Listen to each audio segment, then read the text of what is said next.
Vamos então para a nossa aula de hoje. O tema é como investir a partir de R$ 1. Você que é novo por aqui, se inscreve no canal e se tiver alguma dúvida, mande a tua pergunta lá nos comentários. Então vamos começar então, falando sobre como é que a gente faz para investir a partir de R$ 1. Primeira coisa que é importante a gente saber é como é que a gente está cuidando do nosso dinheiro, né? Nós estamos poupando, investindo, é evidente que a gente vai ter retorno. E você sabe qual que é a diferença entre poupar e investir? Poupar é guardar dinheiro, simplesmente. E investir é você colocar o seu dinheiro para trabalhar para você. Então, primeiro, inicialmente, nós vamos falar sobre como é que você começa a guardar dinheiro, que seria o poupar, e à medida que você for evoluindo, você vai aprender também a investir. Fique conosco, que nas próximas aulas a gente vai estar falando melhor sobre investimento. E é evidente que quando você poupa e quando você investe, você passa a ter retorno. Uma pergunta que eu faço nessa aula é: como é que você está se preparando para realizar os seus sonhos? É evidente que todo início de ano, nós, como bons brasileiros, a gente faz uma série de planos, né? Trocar de carro, trocar de casa, emagrecer, fazer uma viagem dos sonhos, né? Comprar um novo celular, enfim, a gente faz uma série de planos. Mas a maior parte das vezes esses planos não se realizam, né? Todos os anos, muitas vezes a gente pega a listinha e esses planos se repetem. E por que isso acontece? Isso acontece justamente porque a gente não se prepara, a gente não cria metas, a gente não cria objetivos e a gente não muda os hábitos. É evidente que todo ano, se a gente fizer os mesmos planos e a gente não fizer de formas diferentes para alcançar esses objetivos, a gente não vai conseguir chegar lá. E como é que você está superando ou criando obstáculos para você realizar os seus sonhos? Muitas das vezes a gente cria sonhos, mas a gente fica com ele cada vez mais distante porque a gente não se prepara. E o objetivo dessa pocket aula que nós estamos fazendo aqui é justamente para que a gente abra um pouco a mente para entender como é que a gente pode fazer diferente e ter resultados diferentes. Eu trago aqui também para vocês uma contribuição sobre como a falta de planejamento financeiro ela afeta a saúde das pessoas. Temos uma pesquisa aqui que diz que das pessoas que não tinham planejamento financeiros, 29% delas estavam com ansiedade aguda, né? Então, ansiedade porque ela não sabia como é que seria o futuro, principalmente porque ela estava totalmente perdida. 23% tiveram depressão, 51% tensão muscular, ou seja, o corpo ficou pesado e a pessoa passou a ter dores musculares com frequência mesmo, indo talvez ao médico e não tendo nenhuma patologia identificada. Enxaquecas, né, 44% demonstraram enxaqueca, 6% relataram aí que tiveram ataques cardíacos, 27% úlceras e problemas no aparelho digestivo. Então observe que não ter controle financeiro realmente não só afeta a tua saúde, como dependendo da situação ele pode até te matar, né? Então é muito importante ter um bom planejamento financeiro. Então não adianta bater, né, que eu não vou deixar você entrar. A crise, ela existe, né, e se a gente for observar a crise como uma oportunidade da gente crescer, a gente vai evoluir e vai a cada dia crescendo mais. E como é que a gente muda essa situação, né? É evidente que essa imagem aí é uma provocação, né? Não existe pé de dinheiro, existe sim a nossa disciplina para que a gente possa começar a economizar e conseguir realizar os nossos objetivos com o menor sofrimento possível. Uma dica que eu dou para vocês é reunir o maior número de informações sobre as suas finanças. Normalmente as pessoas, né, e tem aquele ditado que diz, né, que o que os olhos não vê, o coração não sente. Então a maior parte das pessoas simplesmente não faz as suas análises financeiras, não faz o seu controle financeiro para não identificar que está muitas vezes numa situação ruim. Então a primeira dica que tem, né, quando a gente está falando em investir, é você reunir as informações da sua vida financeira para você identificar aonde que você está desperdiçando o seu dinheiro, aonde você está desperdiçando a tua energia para que você comece a investir a partir de R$ 1, ou talvez com 2, com 5, com 10 e possa fazer boas reservas até o final do ano. Agora eu vou falar um pouco sobre o que é o patrimônio. O patrimônio é o que sobra depois de deduzir todas as obrigações, empréstimos, dívidas, financiamentos, né, e outras obrigações. Então é muito importante entender que patrimônio não é a soma de todos os seus bens, mas sim subtraindo tudo aquilo que você deve, né? No próximo slide, a gente vai ter a possibilidade de entender melhor isso. Aqui a gente tem um exemplo para melhor entendimento. Então, imagine que a soma de todos os seus ativos dê um valor de 162 mil e a soma dos seus passivos dê um total aí de 82 mil. Então é evidente que o seu patrimônio líquido, né, que está destacado ali em vermelho, ele é de 80 mil. Por quê? 162 mil é a soma dos bens, 82 mil é o que você deve para terceiros e 80 mil é a sua parte. É muito importante que a cada ano a gente refaça essa conta. Por quê? A gente vai ter a exata noção de que nosso patrimônio está aumentando, ou seja, a nossa riqueza está aumentando, se esse número do patrimônio, né, que é esse número que está ali em vermelho, né, que é 80 mil, se esse número aumentar. Se o patrimônio não aumentar, consequentemente, você pode até ter tido mais renda, mas você não converteu isso em riqueza, ou seja, você ganhou e gastou. Como o objetivo da nossa Pocket Aula é falar sobre como investir a partir de R$ 1, é importante que você faça um diagnóstico de como é que está a sua situação. Por quê? Porque a partir do diagnóstico, assim como acontece na saúde, assim como acontece quando você vai fazer um exercício físico, seria imprudente da minha parte te explicar como é que você faz o investimento sem você ter a exata noção de como é que está o seu momento. Então é muito importante entender que você precisa fazer aí a sua relação do patrimônio líquido. Essas planilhas eu vou disponibilizar aí no link do vídeo para que vocês possam baixar elas e fazer aí a sua análise.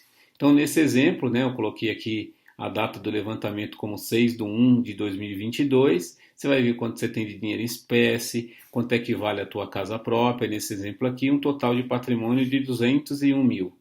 Só que aí tem 8 mil de dívida de cartão, tem um financiamento da casa de 108 mil, né, um total de passivo de 116. Logo, o resultado do patrimônio líquido que eu dei de exemplo aqui é de 85 mil. Então, essa pessoa, né, no exemplo nosso aqui, o patrimônio dela seria de 85 mil reais, apesar de que ela tem uma casa de 200 mil reais, porém ela tem uma dívida de 108.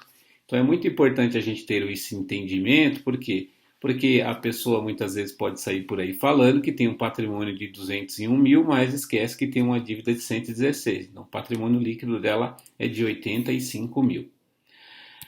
Bem, quais são as obrigações financeiras aí que geram mais juros para a gente, que faz com que a gente não invista nem R$ 1 por mês, né? O cartão de crédito chega a 470% ao ano, o cheque especial até 308% ao ano, e isso vai corroendo aí o teu poder de compra. Isso não tem a ver com o salário, sim com a gestão do dinheiro que você recebe. Aqui a gente tem um exemplo de como essas obrigações financeiras, à medida que vão passando, elas vão fazendo com que a sua dívida aumente. Então, se você pega um empréstimo consignado com a taxa de 2,5%, que inclusive hoje já está bem difícil de conseguir, né? Ao final de 36 meses, R$ 1.000 vai virar 2.500. Se for um crediário, vai virar aí 2.431, né? Se você, por exemplo, pegar no cheque especial, 30 mil. E se você pegar no cartão de crédito, essa dívida depois de 3 anos pode chegar até 153 mil reais. Então, mais uma planilha aqui de auxílio para vocês. Levante tudo que você tem de dívida. Nesse exemplo aqui é importante você saber também a taxa de juros, porque as dívidas que tenham maior juros é aquela que você precisa eliminar primeiro. Então, não deixe de fazer a sua relação de dívidas e de financiamentos.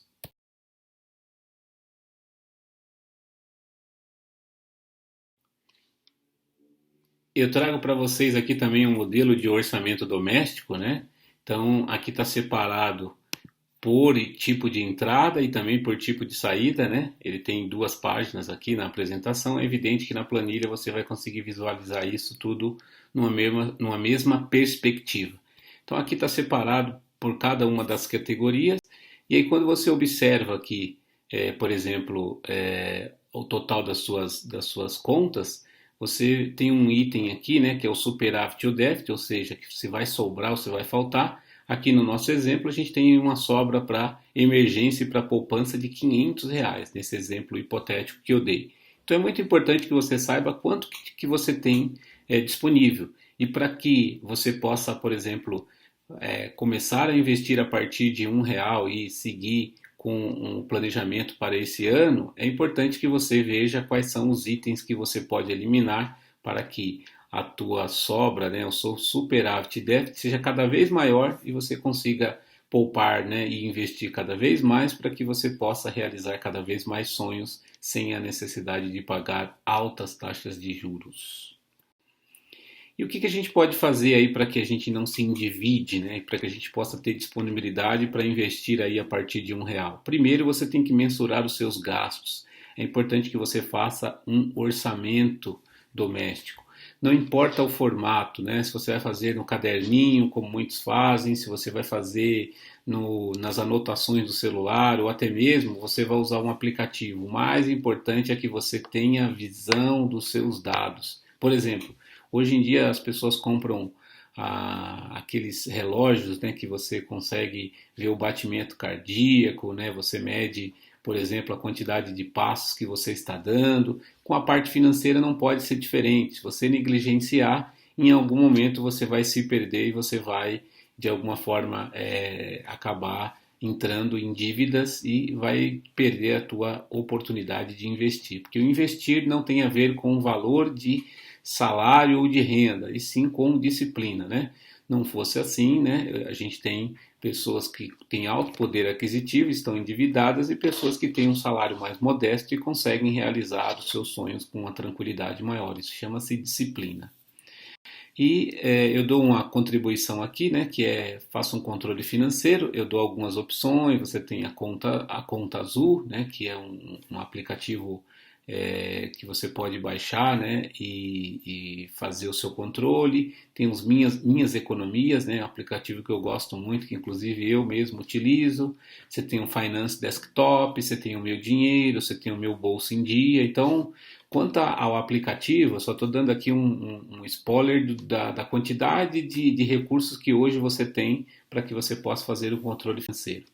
Tenha também muito cuidado aí com o cartão de crédito, né? Porque o cartão de crédito, se não for bem utilizado, ele acaba sendo uma armadilha. Se você bem utilizar, você pode aproveitar milhas, né? A gente tem diversos vídeos aí no YouTube falando, tem pessoas que viajam só com as milhas que elas compram, que elas conseguem com as suas compras, mas é importante que, se você não for aquela pessoa que tem uma boa disciplina, que você evite o uso do cartão de crédito.